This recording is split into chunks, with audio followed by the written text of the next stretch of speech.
झारखंड सरकार द्वारा और झारखंड पुलिस द्वारा हाल ही में एक प्रतिबिंब पोर्टल लॉन्च किया गया है, जिसमें पूरे भारतवर्ष में यदि कोई साइबर क्राइम होता है तो उसमें जो भी मोबाइल नंबर यूज़ होता है उससे संबंध में डिटेल्स उस प्रतिबिंब पोर्टल में अपलोड संबंधित राज्यों के पुलिस द्वारा किए जाते हैं।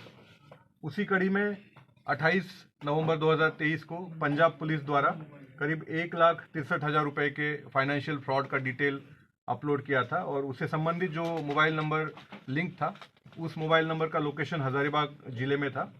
तो उस मोबाइल को ट्रैक करने के लिए और उससे संबंधित लोगों की गिरफ्तारी करने के लिए हम लोगों ने एक टीम का गठन किया था, जिसमें कोरा थाना प्रभारी और हमारे सदर इंस्पेक्टर ललित कुमार शामिल थे।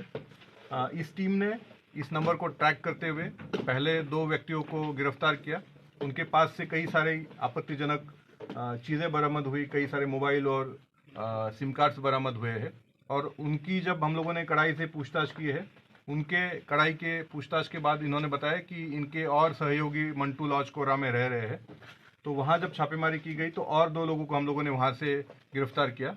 जब हम लोगों ने उनके रूम की सघन तलाशी ली, उनकी पर्सनल बॉडी तलाशी ली, उस दौरान कुल मिलाकर के हम लोगों को जो 10 मोबाइल से जो डुअल सिम मोबाइल से वो बरामद हुए हैं।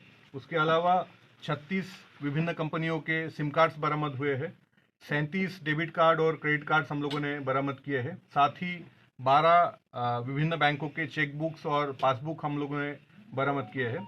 महत्वपूर्ण बात यह है कि जो मोबाइल उस पंजाब वाले फ्रॉड में यूज़ हुआ था वो भी हम लोगों ने बरामद करने में सफलता अर्जित की है।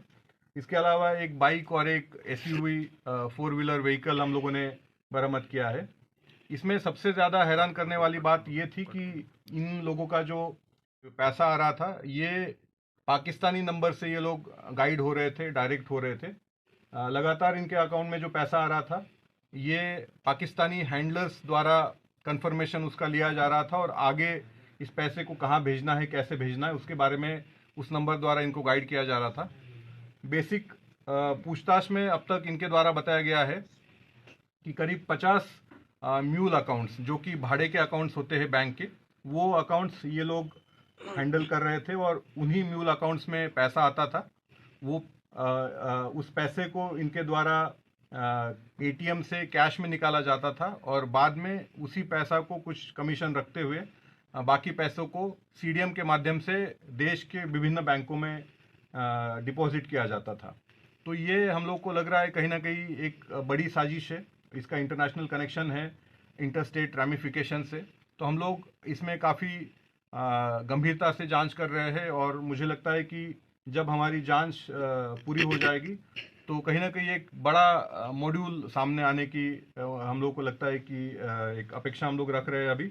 और ये जो प्रतिबिंब पोर्टल से शुरू हुई ये कहानी है, मुझे लगता है एक बड़ा मॉड्यूल ओपन करके रहेगी और झारखंड पुलिस की मैं समझता हूँ एक बड़ी उपलब्धि है, क्योंकि ये अगर पोर्टल झारखंड पुलिस द्वारा लॉन्च नहीं किया जाता तो इस तरह के जो मॉड्यूल्स पूरे भारतवर्ष में एक्टिव है उनका उद्भेदन शायद नहीं हो पाता। और इससे पूर्व में भी हम लोगों ने प्रतिबिंब ऐप के माध्यम से करीब 50 विभिन्न लोगों को अब तक जेल भेजा जा चुका है और करीब 100 से अधिक सिम कार्ड्स हम लोगों ने बरामद किए हैं। तो एक बहुत अच्छा इनिशिएटिव झारखंड पुलिस द्वारा किया गया है और ये केवल पिछले 1 माह की उपलब्धि है। आप समझ सकते हैं कि आने वाले दिनों में अगर इसी तरह की कार्रवाई जारी रहेगी तो हम लोग निश्चित रूप से झारखंड को एक जो धब्बा लगा हुआ है साइबर क्राइम को लेकर के, इसको मिटाने में सफल और हम लोग मुझे लगता है कि कामयाब होंगे।